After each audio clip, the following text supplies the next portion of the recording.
muy buenas noches a cada uno, cada una, cada une por conectarse hoy. Esto es Acervo Puporé.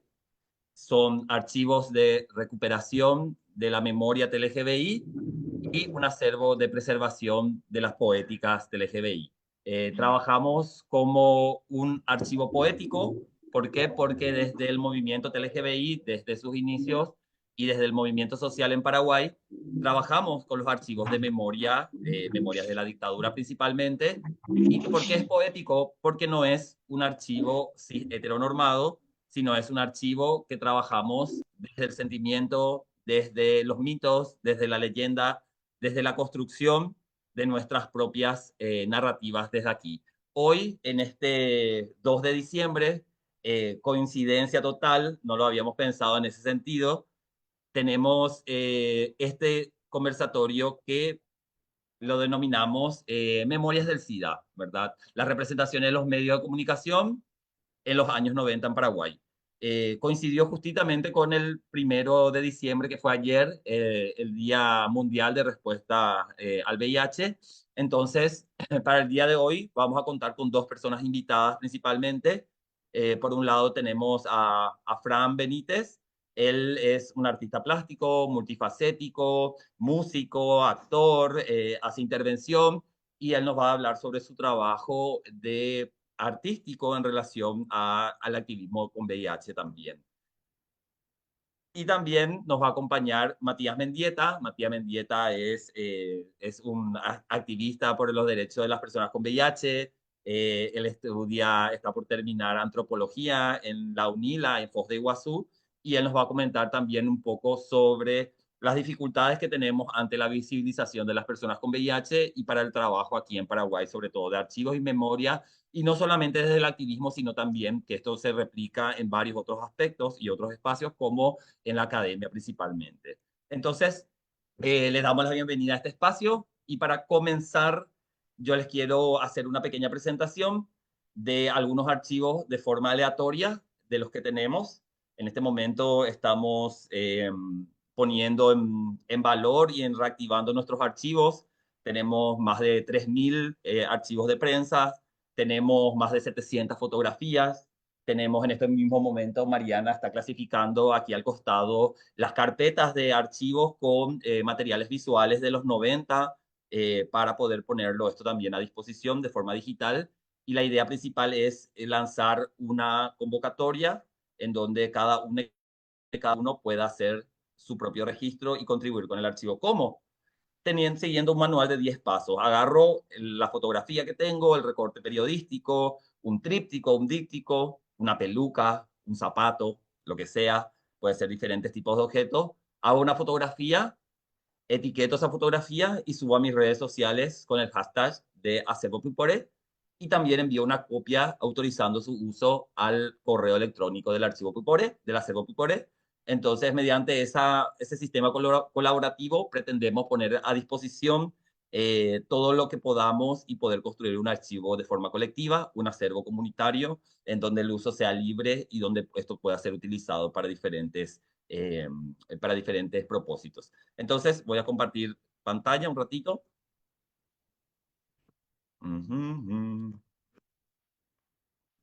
Ahí estoy compartiendo mi pantalla 2. Ups. Sorry. Estaba compartiendo la pantalla del live. Sorry, un ratito.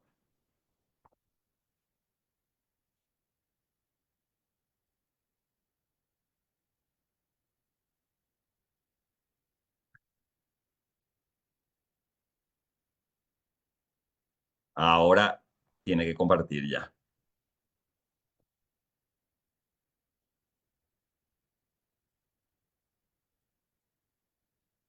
Un segundito, por favor.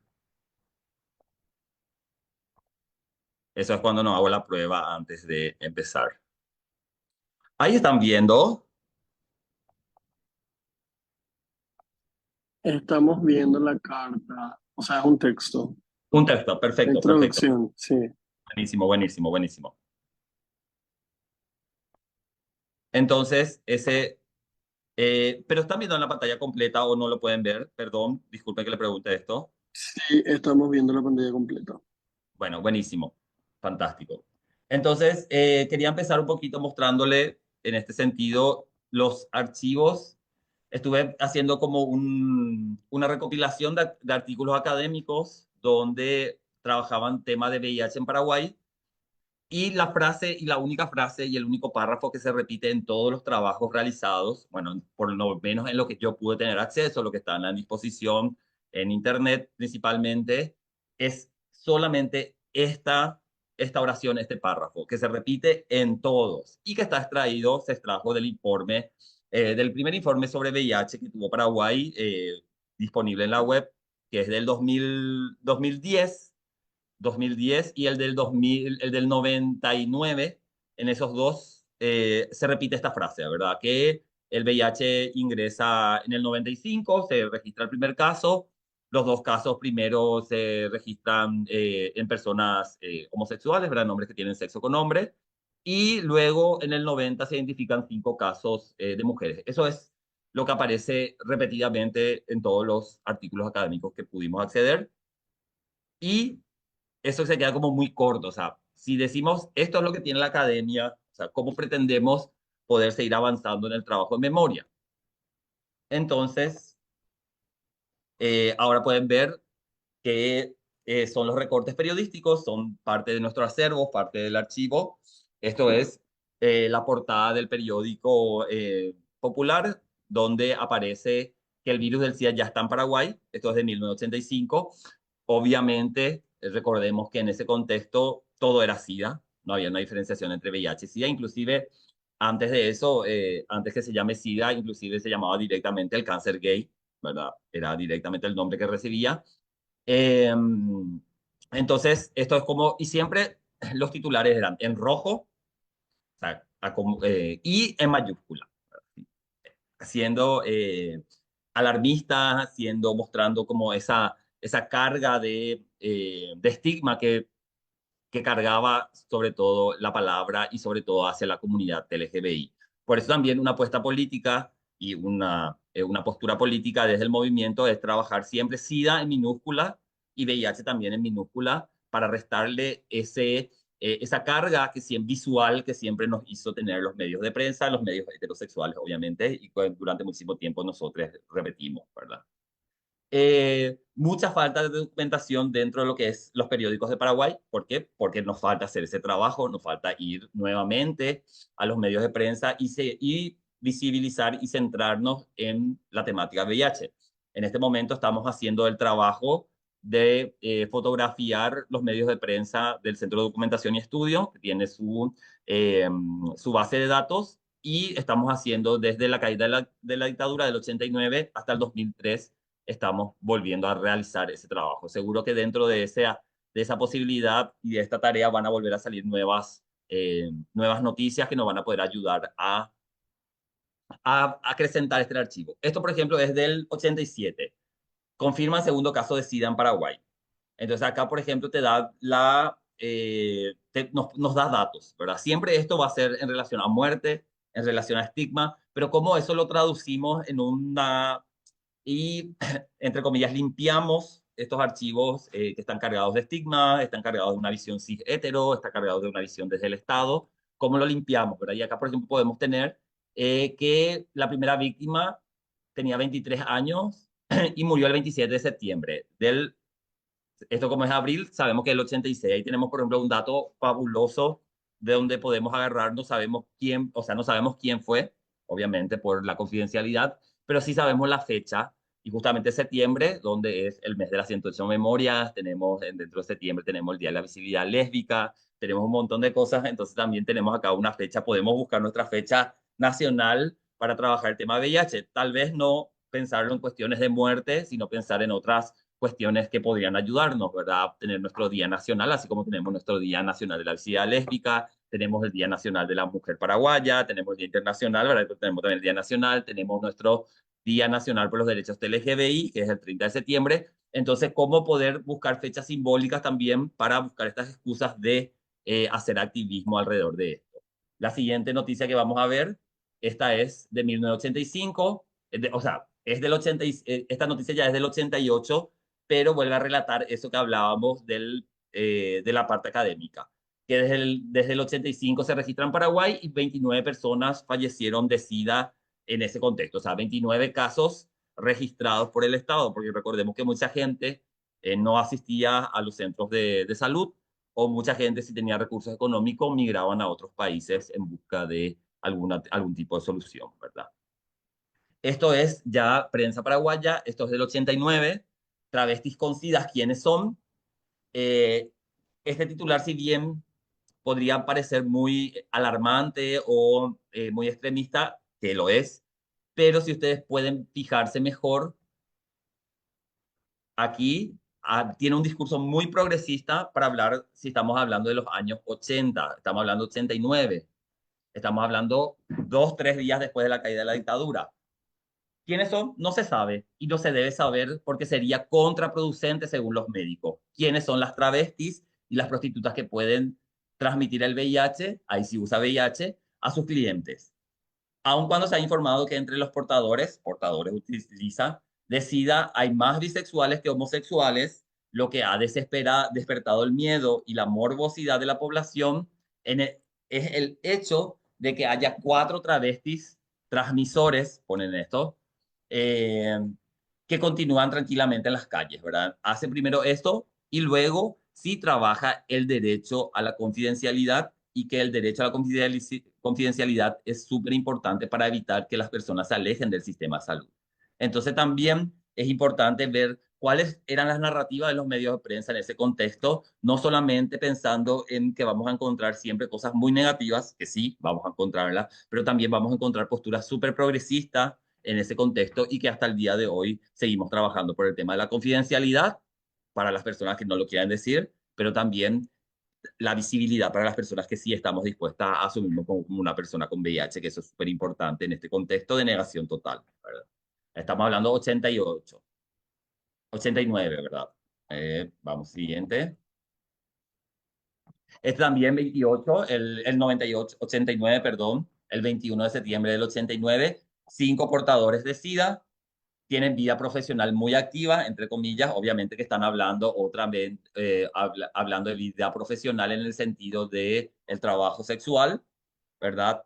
Y ahí te dice ya que hay 36 casos de SIDA en total en el 89. Esto difiere un poquito también de las noticias internacionales, entonces también el poder hacer un discurso más acorde a lo sucedido también se hace mediante el trabajo de investigación, ¿verdad? Voy a continuar esto para no tomar tanto tiempo revisando estos archivos. Los primeros 2 casos de mujeres con SIDA en Paraguay, ¿verdad? Veamos que primero estábamos hablando que era solamente, hablaba de cuestiones de homosexuales, varones, y en este caso la noticia está referido ya a 2 mujeres que ejercían el trabajo sexual que fueron diagnosticadas con VIH en ese contexto. Bueno, esto es del 90, 71 paraguayos infectados con el virus del SIDA. Acá ya tenemos también otro cómo va esto aumentando cada vez que va pasando los años. Las cifras se aumentan de forma exponencial, ¿verdad? De pasar a 2, 5, a 29, a 71, o sea, se duplica, o sea, exponencialmente es el aumento. Y también encontramos esto, que esto es del diario, el diario se llamaba en ese entonces todavía está, este periódico, donde según un periódico de Brasil, les paraguayes eran los responsables del aumento de VIH en Brasil. ¿Por qué? Porque utilizábamos la ruta del narcotráfico, era utilizado tanto por camioneros, por diferentes hombres que hacían ese trabajo y por el camino infectaban a las personas con VIH. También recuerden que en toda situación que como el COVID o como cualquier otra cosa, como la ideología de género, siempre el responsable viene de afuera. Nunca tomamos como una condición o como una situación que es de adentro, ¿verdad? Entonces Brasil le responsabiliza a Paraguay. Paraguay le responsabilizaba a Brasil, ¿verdad? Entonces, esto también de cómo se tiraban la pelota de quién era el que traía el VIH. Eso también era un tema muy importante en ese momento, desde dónde vino, quién trajo, o como el COVID, ¿verdad? Trajeron los chetos de afuera, cómo vino, cómo se fue, cómo se distribuyó, ¿verdad? Eso siempre está dentro del morbo para poder responsabilizarle a algún grupo social y eso también causa como habilita las represiones, ¿verdad? Y lo interesante fue que a través de este periódico pudimos acceder también a la otra noticia. Bueno, esto. Esto nuevamente es de otro periódico internacional donde sigue la misma narrativa, ¿verdad? El periódico Paraguay publicó esa noticia y gracias a ese periódico de Paraguay pudimos acceder a otra noticia internacional en donde hacen este seguimiento del caso, ¿verdad? De quién es, de dónde viene, hacia dónde se va y cómo se distribuye el VIH en ese contexto.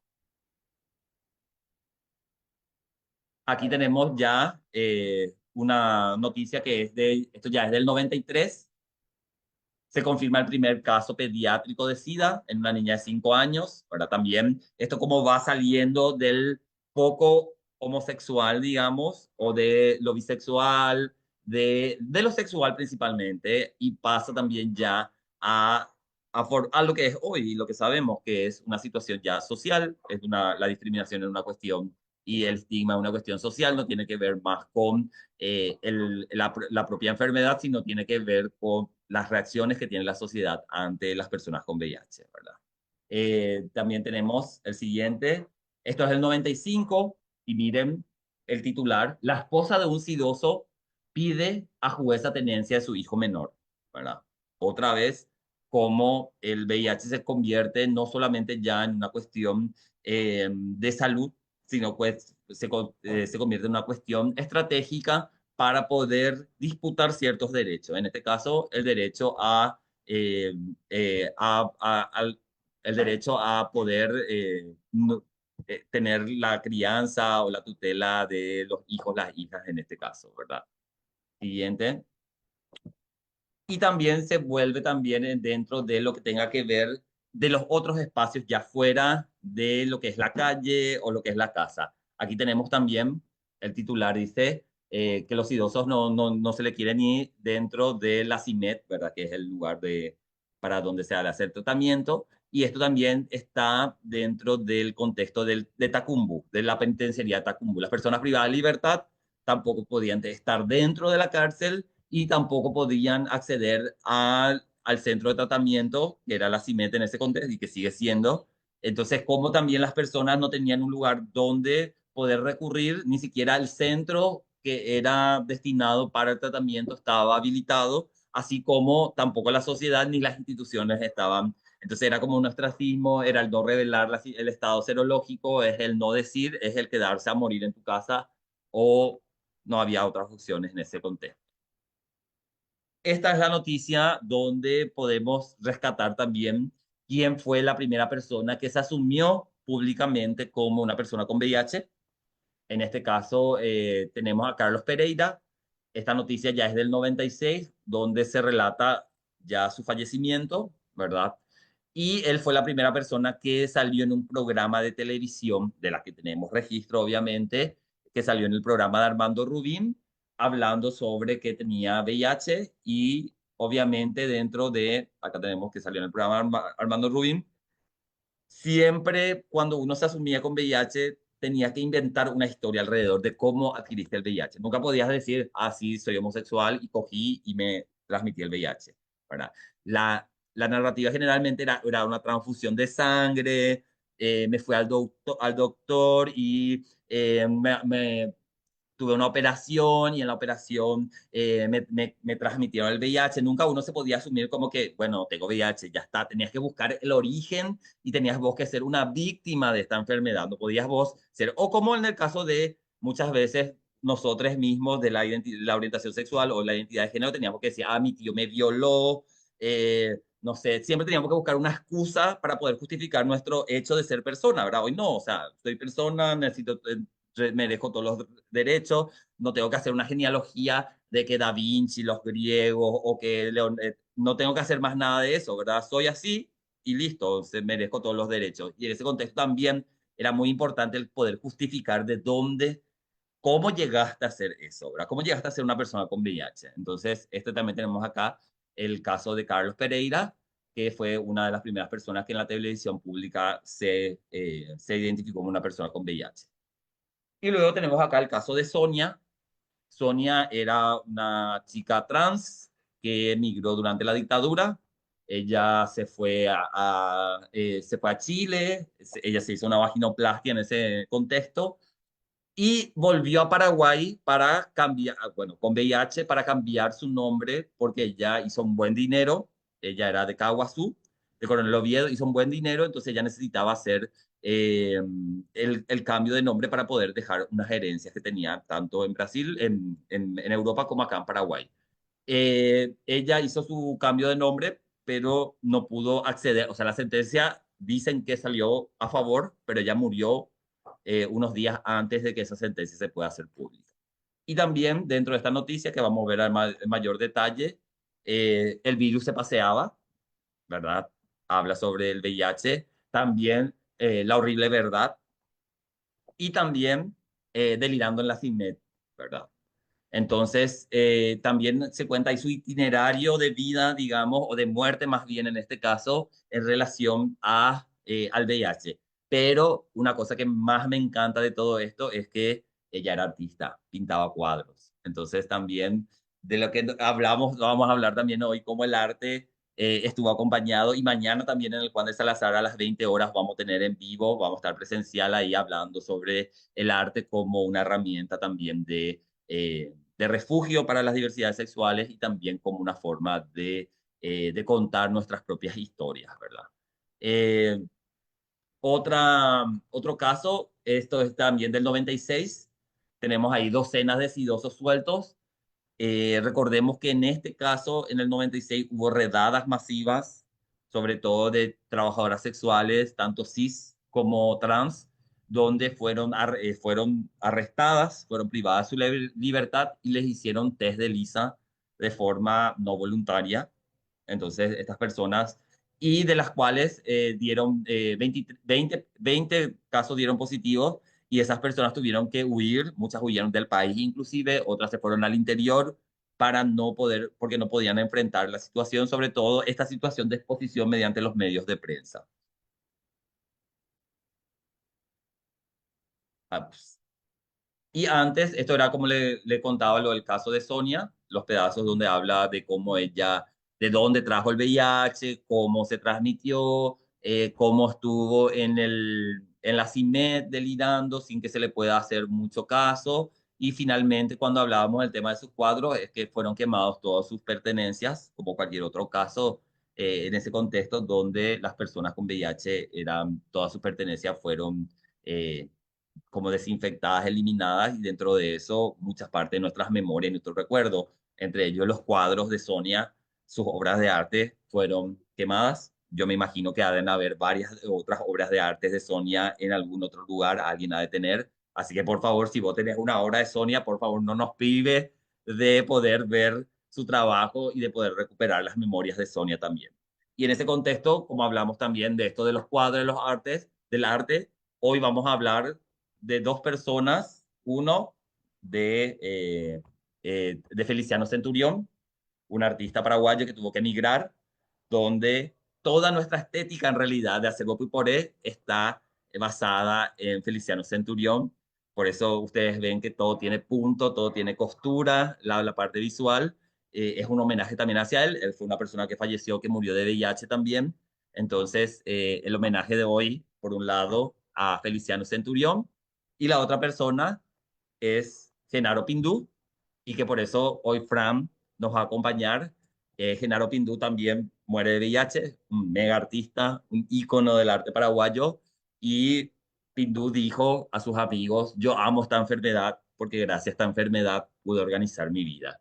Qué cosa más bella que pudo haber hecho por nosotros en ese contexto Pindú. Entonces también un homenaje para él en este día. Y para eso les dejo con Fran, que nos va a contar él en primera persona sobre su trabajo y sobre su experiencia y su referencia a Pindú. Así que muchísimas gracias y contigo, Fran, perdón.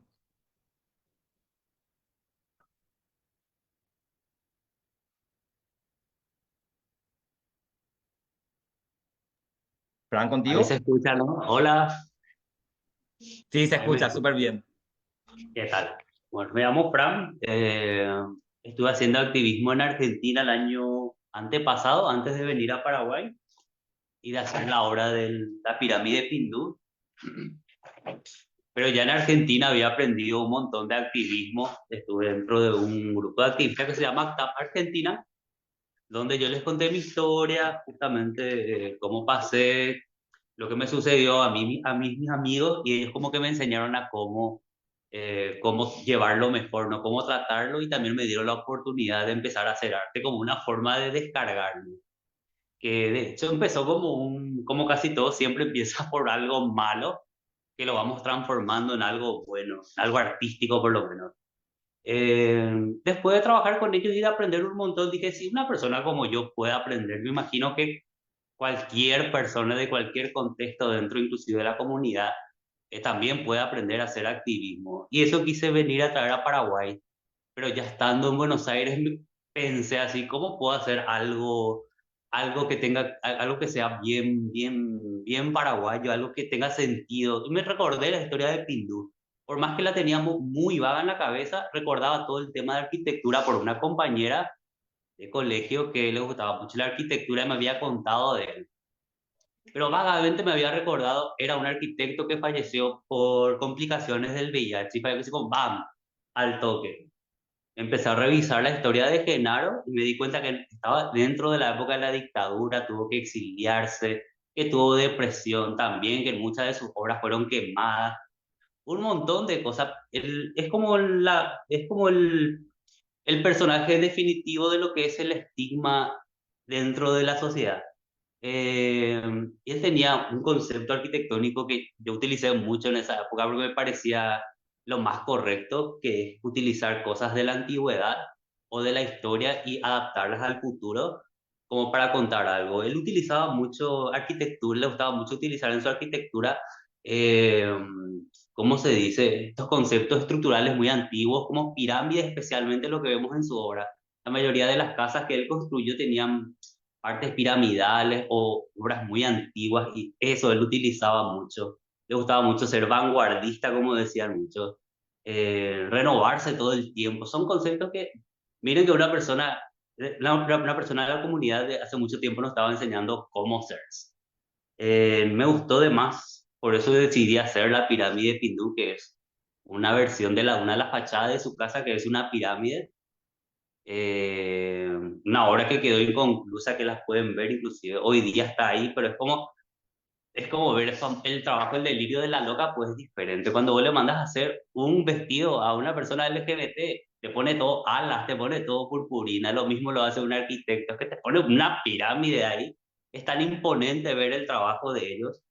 Eh, y nada, quise mostrar en aquella época, hace un año, todo ese trabajo que estaba como que escondido para nosotros, y más que nada invisibilizado en el tema de que al presentar cosas de Genaro Pindú, por ejemplo, las exposiciones que se suelen hacer de él en los museos, mostrando sus cuadros, sus pinturas, nadie habla de que tenía VIH, nadie habla de que él fuera un homosexual que fue perseguido en la dictadura estronista, solamente quieren lavar todo y mostrar como que era un arquitecto y que era muy importante en Asunción y hizo de Asunción un lugar único de vanguardista en su época y fue muy importante y como que hasta ahí, como que tratan siempre de borrar toda la historia de qué realmente es. Ahí cuando nos damos cuenta que el nivel de invisibilización, que es una forma de discriminación, está muy fuerte todo el tiempo. Especialmente si hablamos de personas LGBT y peor otra vez si es que es una persona seropositiva. Es como que esa parte se borra totalmente o se quiere dejar de lado.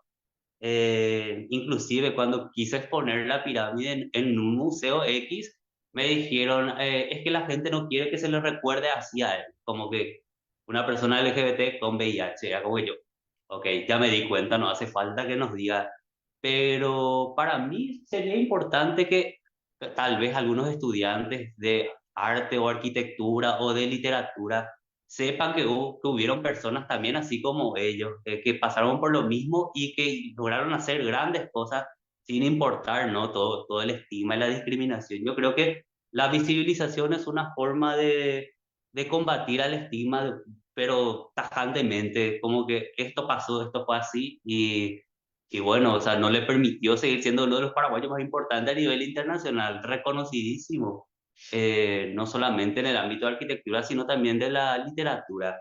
Toda persona que esté en la Facultad de Arquitectura, creo yo, debería saber esta clase de cosas, y no solamente una versión como que cis hetero de la realidad, sino que fue así. Por ahí una persona capaz también esté en las mismas y pueda ver que hubieron personas que también lo estuvieron y tal vez les sirva para no rendirse o para no bajar los brazos, especialmente cuando hay mucha discriminación. Eh, la pirámide la hicimos con ayuda de una coalición, de un grupo de activistas y personas acá de Paraguay, donde hasta ahora yo veo, la presentamos, le dije a los chicos que firmen la pirámide porque era como una carta de presentación en algún momento para que las personas, no solamente una carta de presentación, sino que en algún momento las personas vean que yo estuve ahí, yo escribí eso, y que en algún momento la gente pueda ver que esto realmente pasó. Y no que en algún futuro las personas vayan a inventar o a querer borrar o tapar las cosas que pedíamos en este momento, en este contexto. Es ahí donde yo dije, que gracias a Genaro, que utilizaba mucho arquitecturas muy antiguas, y las fusionaba con el coso de que utilizar todas las cosas que pasó en la historia y las de ahora, juntarlas para tener un mejor futuro a través del arte es una ayuda para nosotros. Capaz muchísimas historias por el miedo y por el estigma y el miedo que existe, ¿no? Muchas historias nosotros no conocemos de todos los 5.000 casos, creo que 8.000 casos creo que tenemos en Paraguay hasta hoy día de personas, que tienen VIH, pero ¿de cuántas historias sabemos realmente? Si es que todo el tiempo se está borrando por miedo.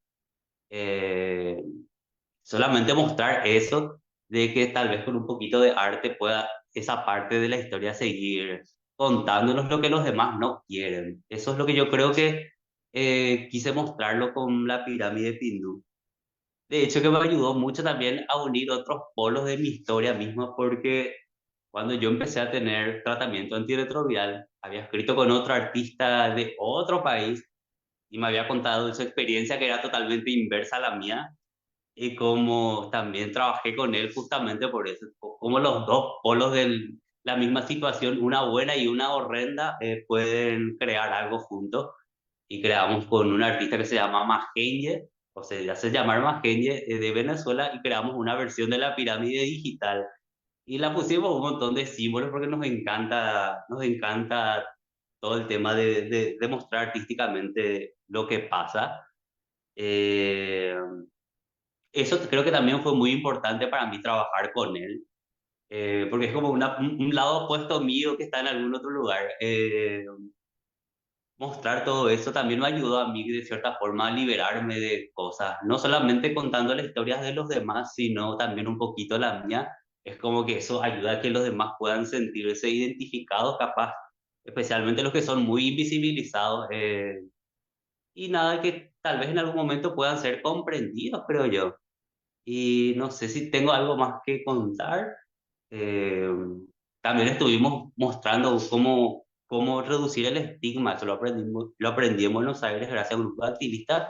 Estuvimos en varios lugares enseñando cómo hablar realmente para bajar el estigma, cómo realmente tienen que comunicar, algunas personas sobre VIH. Hasta hoy día, por ejemplo, veo en campañas nacionales diciendo lucha y cosas así. Son cosas que ya no se deberían de hacer. Todos deberíamos seguir lo que las personas más estudiadas en el tema, en este caso el ONU-SIDA, nos dice que hagamos, que no utilicemos palabras bélicas para referirnos al VIH, por ejemplo. ¿Por qué? Porque es estigmatizante, sencillamente por eso. Cómo utilizar portador, sidoso, lucha, esas cosas ya no se deberían de hacer, pero es como un proceso lento de aceptar que a veces estamos errados y no por orgullo no queremos hasta que nos damos cuenta que es así. No es fácil transitar el camino de la reeducación de todos, o sea, no es fácil siendo que tenemos casi 40 años de estigma, lo único que conocemos es estigma básicamente y ni siquiera sabemos que está mal, ni siquiera sabemos que es estigmatizante, hasta que viene alguien y nos lo dice y es como que parece que me está queriendo hacer enojar nomás al pedo y no es así. El proceso de reeducación es muy fuerte, entonces yo creo que juntar todas las historias pasadas y mostrarle a los demás que esto era así, ya no debería seguir siendo, creo que es muy importante. Lo mismo que está haciendo Erwin ahora, es juntando todos los archivos que se pueda para ver qué cambió desde el momento y qué cosas todavía no están cambiando y por qué no están cambiando. Obviamente es un tema de educación, pero hasta el momento lo que podemos hacer nosotros es seguir creando arte o poemas o historias que puedan resguardar qué realmente está pasando con nosotros en todos estos momentos, todo este tiempo. Y en algún momento a alguien le va a servir. Creo que las horas que nosotros hacemos para poder liberarse de todo eso y acabar con el miedo. Yo creo que hoy día las personas que abandonan su tratamiento o que no quieren hacerse estudios o hacerse el famoso test es nada más que por miedo, porque en lo que yo veo en los hospitales, por ejemplo, ahora mismo en Paraguay, estamos teniendo todo, básicamente lo necesario para contener la transmisión a nivel biomédico. O sea que tenemos las pruebas, tenemos los tratamientos, tenemos la atención integral, pero lo que nos falta es deshacernos de la parte social. Lo que no tenemos es una visión social del problema que es el estigma, la educación y el miedo. La única forma de deshacernos de ese estigma es con educación, entre ellas la educación sexual integral, que es la que también veníamos pidiendo con la pirámide Pindú, no solamente hablar sobre VIH, sino sobre qué es lo que hace que todavía no pueda detenerse la transmisión de la enfermedad. Eso es todo lo que tengo que compartir con ustedes. ¿Alguna pregunta? Fantástico, muchísimas gracias, Fran. Eh, Obviamente vos sabés que admiro muchísimo tu trabajo y más sobre temas que tocas y cómo lo tocas, ¿verdad? Recuerdo que hablamos en su momento y me decías que le hable a las locas y juntemos las cajitas de los antirretrovirales y justo ese año, esa semana se dejó de dar los antirretrovirales como cajitas, ¿verdad? Con Entonces me gatita. encanta muchísimo que querías hacer Sí, de las cajitas, querías hacer el castillo, me recuerdo de eso muy bien. Entonces también eso. Y también apuntar dos cosas. Uno, como dijiste muy bien, Genaro Pindú fue detenido en el caso Palmieri en 1982 a raíz del asesinato de Mario Luis Palmieri. Y también voy a volver a decir el primer caso a nivel internacional en la CIDH, estamos hablando, por un reconocimiento del matrimonio fue el compañero, el esposo de Pindú. el Él esposo de presentó a Pindú. nivel nacional un recurso. ¿Por qué? Porque la familia de Pindú le quitó toda la herencia de toda la fundación, de todo lo que hicieron durante varias décadas. Y también tenemos como ese hito dentro de nuestra memoria que el primer caso a nivel internacional presentado no solo por Paraguay, sino en relación a la reclamación de herencia y reconocimiento de matrimonio salió también de la pareja Pindú. Entonces, eso me parece fantástico el trabajo que estás haciendo, Fran. Muchísimas gracias. Quédate todavía con nosotros. Vamos a tener un momento final para poder compartir y poder hacer también, no preguntas, sino reflexiones entre todos. Así que muchísimas gracias, Fran.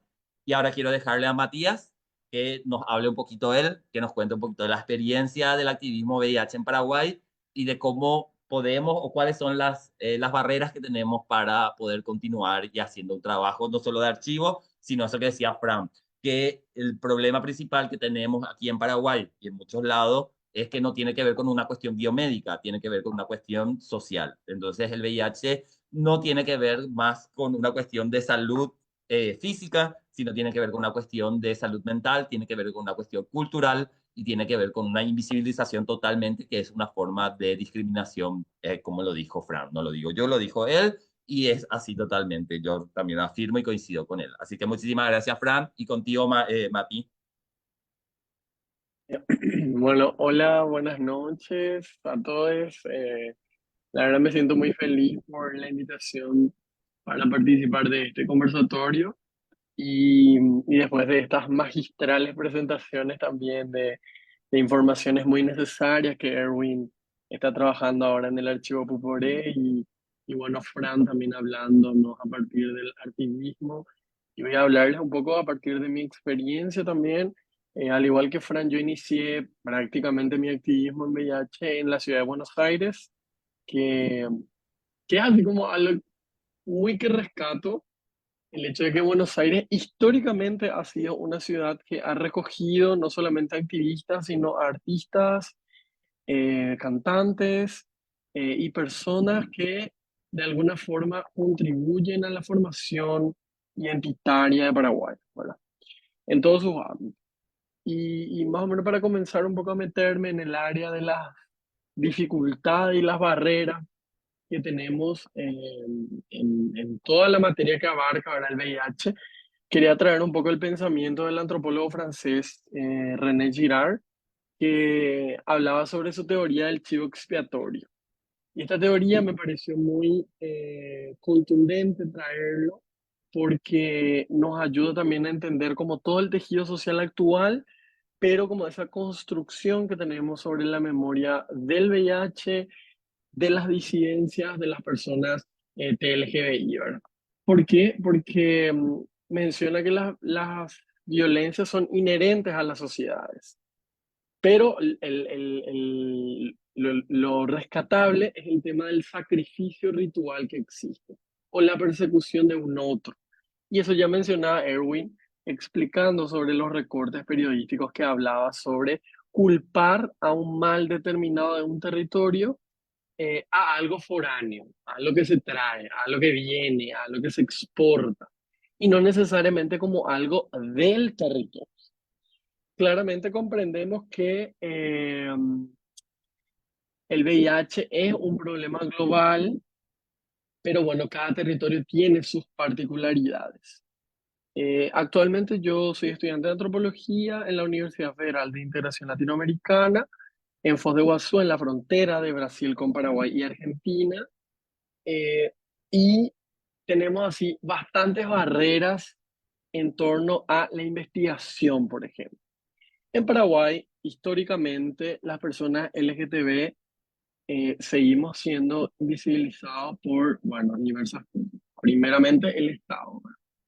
Desde la instauración de la dictadura en el 54 hasta el 89 y nuestro proceso de transición democrática o posgestronismo, también otros historiadores hablan, la memoria que tenemos en torno al VIH sigue siendo cargada de un estigma muy fuerte y claramente de una discriminación que alarma aún. Eh, el activismo que yo comencé en la ciudad de Buenos Aires lo traje a mi ciudad en el interior de Paraguay, muy diferente al contexto que pasan mis compañeros en la capital o en ciudades mucho más urbanizadas. En el ámbito rural vemos una ruptura total así de lo que se entiende o la diferencia, ¿verdad?, entre algo tan simple como es el VIH y el SIDA, ¿verdad? En el interior, hasta hace poco les hablo de iniciar allá por el 2018 más o menos, eh, eran así, cosas simples como no decir transmisión ni decir contagio, las personas se mueren de SIDA o la persona tiene SIDA, como tipo algo tan simple como la palabra, pero la palabra tiene un poder enorme porque, bueno, las palabras crean realidades. Y mi idea cuando yo volví a Buenos Aires era intentar fundar una red de jóvenes a partir de la articulación con varias juventudes que ya estaban en algunos espacios o que ya habían tenido intentos de articular una red para jóvenes, liderada por jóvenes y con un enfoque juvenil. Porque algo que yo notaba, al menos cuando inicié en el activismo allá por el 2015, aún no en el DVH, sino más bien en la parte estudiantil, era que el adultocentrismo se imponía a un punto extremo. Y bueno, lo mismo cuando entré en el activismo de VIH, me encuentro con algo similar, pero no tanto ligado al adultocentrismo, sino toda a la parte biomédica. Todo es biomédico, todo es el cuerpo, todo es lo físico, todo es acá, todo se tiene que ver. Y eso es un desafío porque no solo no nos permite interpretar la incidencia que tiene, por ejemplo, en una comunidad, en un país, en un territorio, en un departamento, en una ciudad. Eso no nos permite comprender la variedad de personas que, que bueno, actualmente y en tiempos pasados, cuando inicia la epidemia, vivimos con el VIH. Eso no nos permite comprender las diversas aristas que, como decía Arwin, ya no es más una cuestión biomédica, es una cuestión social. Es una cuestión social. Y dentro de la red, actualmente yo formo parte de la coordinación regional de la JMASLAC, que es la red de jóvenes y adolescentes positivos de América Latina y el Caribe hispano. Dentro de esta red yo noto una prevalencia aún de personas enfocadas en el área de salud. No es un problema, lo acoto, pero sí es un desafío, porque la mayoría de las investigaciones que se realizan vienen a partir del ámbito de salud, no más.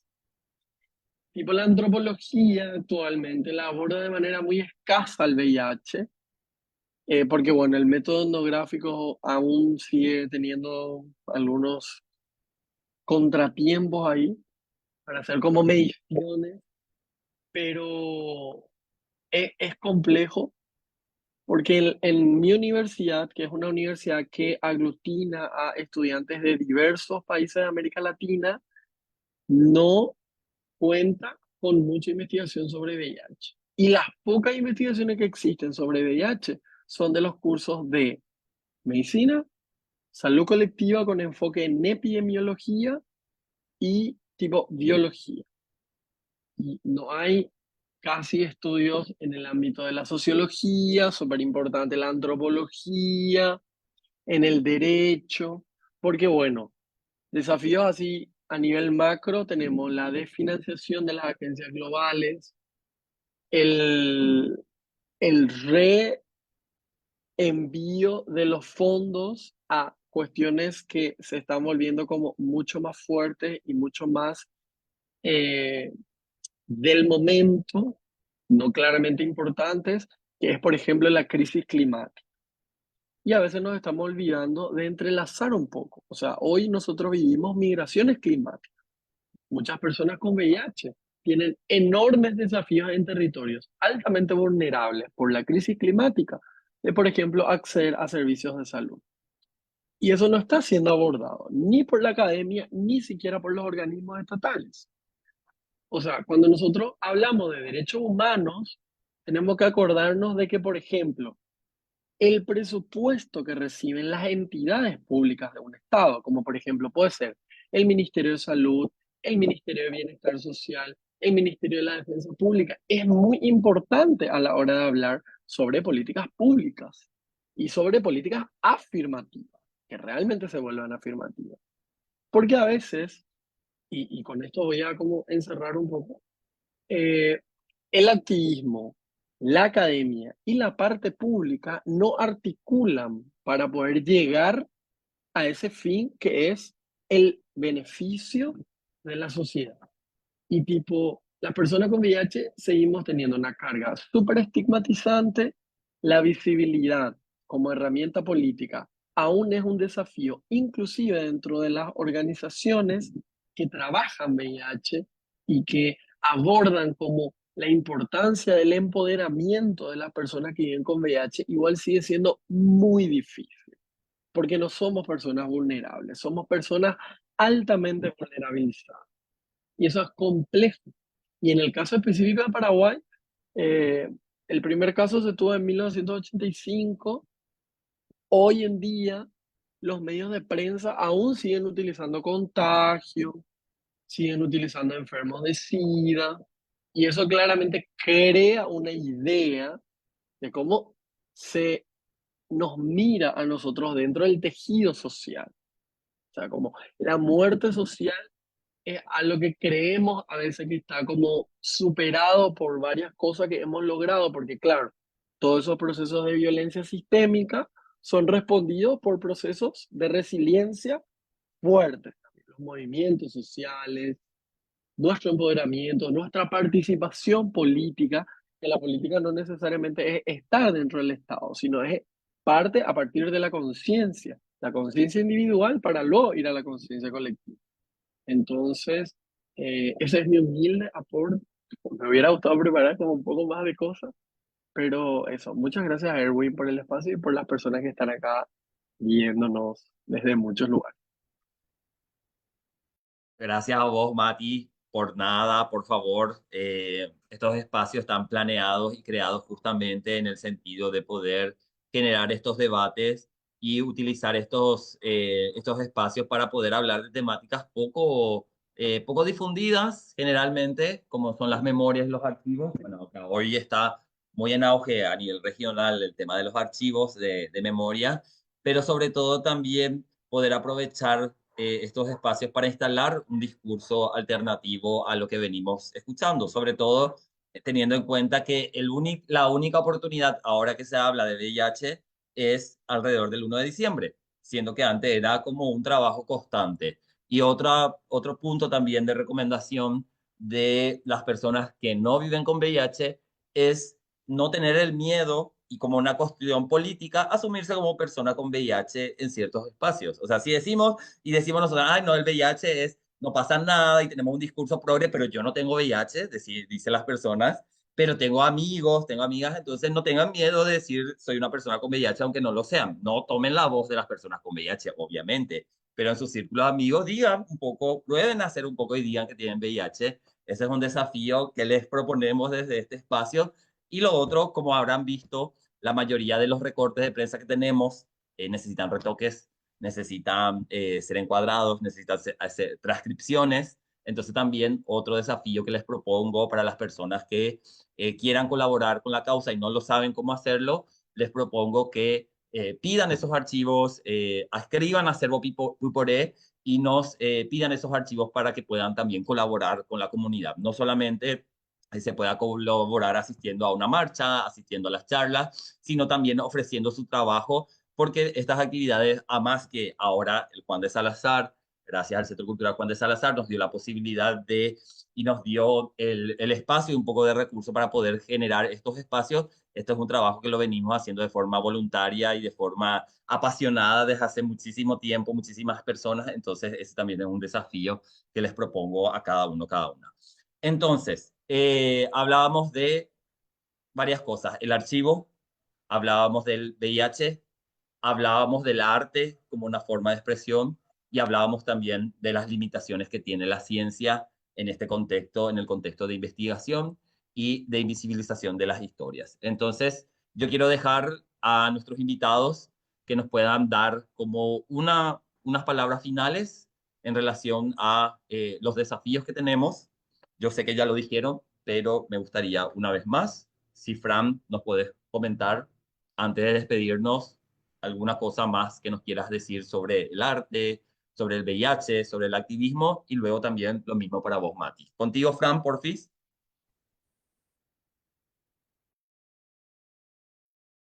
Creo que ahí estoy.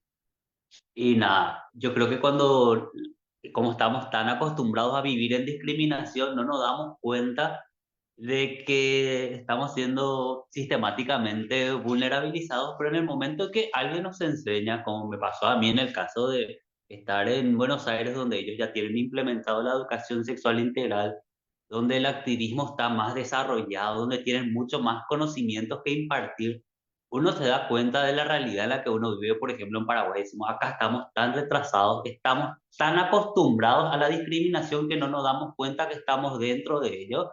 Y cuando uno empieza a tomar acciones en contra, es como que uno es tomado como el enemigo de todos por decir la verdad. Pero en el momento que todos nos damos cuenta de que ya no merecemos tolerar malos tratos, ya no merecemos tolerar invisibilización, ya cuando uno no acepta ese tipo de cosas y se hace cargo de ellos, uno va a empezar a ser también atacado. Pero al final no solamente depende de lo que individualmente uno haga, sino de cómo las personas van aprendiendo lentamente y dándose cuenta. Ese es el momento en el que cuando uno decide ser activista tiene que estar preparado para esta clase de cosas también.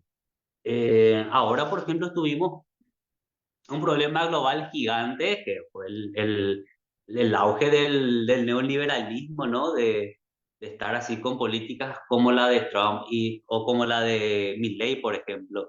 Y uno piensa, eso no va a llegar acá en Paraguay, eso no, eso va a llegar en todos los lugares, en el momento que uno tiene que estar educado y preparado para contrarrestar todo ese tipo de cosas. Ahora, por ejemplo, la ONUCIDA sacó como cada año, en el 1 de diciembre nos sacan una ruta de qué debemos hacer más o menos. Dijeron que digamos el camino de los derechos.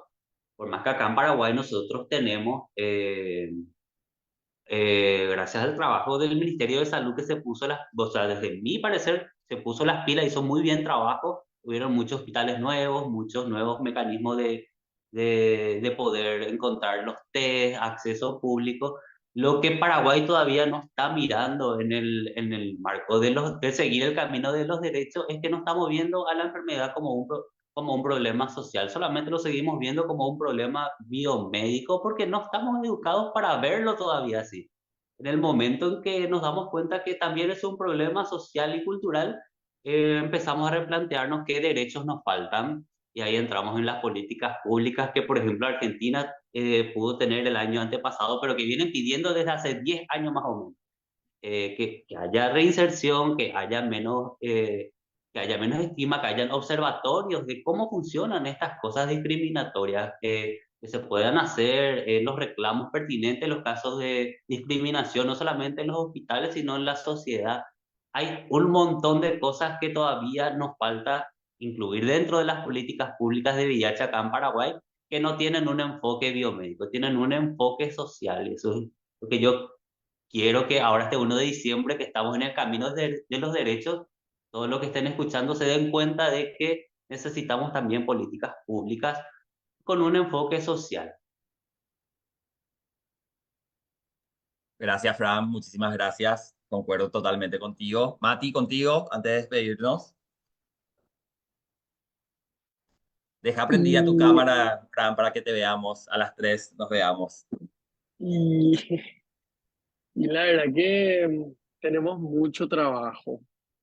Y yo pienso que lo principal que tenemos que tener en cuenta, hace rato nomás estaba conversando con unas amigas que vinieron de Asunción a hacer un podcast y tipo les decía que para mí lo más importante es la memoria, porque si recordamos, vamos a saber qué hacer y vamos a saber hacia dónde nos vamos a ir, porque yo pienso que el trabajo que está ahora haciendo eh, todas las personas que están como inmiscuidas en el archivo Poporé, me parece algo así necesario, que va a perdurar por el tiempo y que nos hace sentir como orgullosos, no solamente en la comunidad, sino en la sociedad paraguaya, de alguna u otra forma, con sus altibajos, se va a sentir orgullosa, se siente orgullosa y tipo,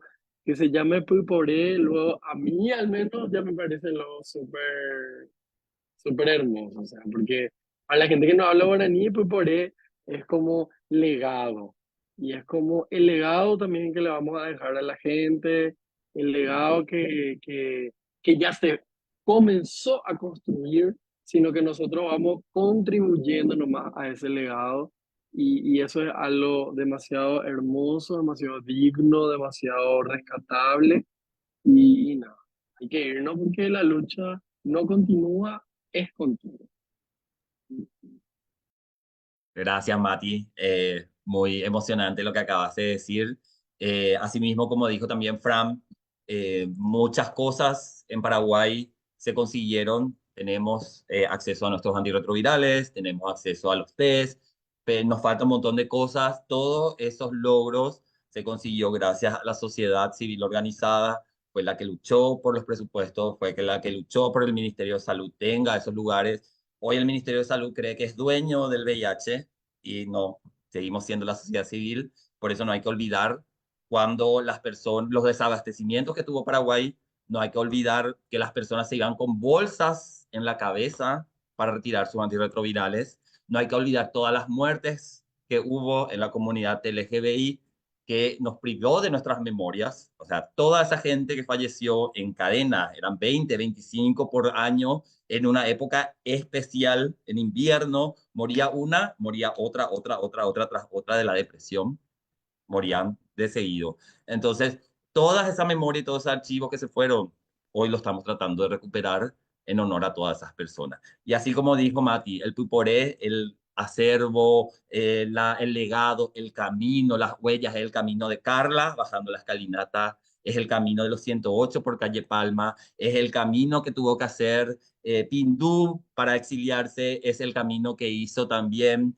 Feliciano Centurión con sus mantitas a cuesta, es el camino que tuvo que hacer Mati y el camino que tuvo que hacer Fran para descubrir el activismo VIH, también que estaba invisibilizado, es el camino que nos tocó a todas recorrer y que hoy nos toca reivindicar ese camino para que no tengamos esto de pensar dentro de 5 o 10 años y decir, es el primer arte VIH. No, mi amor, hay varios, pero como no tenemos memoria y es un problema de la sociedad paraguaya que nos impuso 35 años de dictadura, 60 años de gobierno único que a fuerza del olvido nos hace estar en esta sociedad.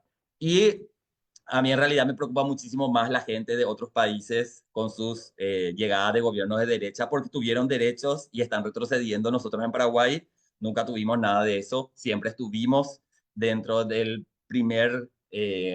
la primera línea de batalla, entonces estamos súper acostumbradas, vamos a ver cómo sobrevivir, sabemos sobrevivir, estamos vivos, eso es principal, seguimos vivos, por eso ganamos muchísimas batallas. Entonces, con estas reflexiones, les invito mañana, tenemos en el Centro Cultural Juan de Salazar, vamos a estar hablando sobre arte, activismo, vamos a estar hablando con Silvio Rodas, el tío Silvio, una persona que durante muchísimo tiempo que fue detenido en el caso Palmieri, que inclusive en nuestra última marcha estuvo leyendo un poema dedicado a los 108.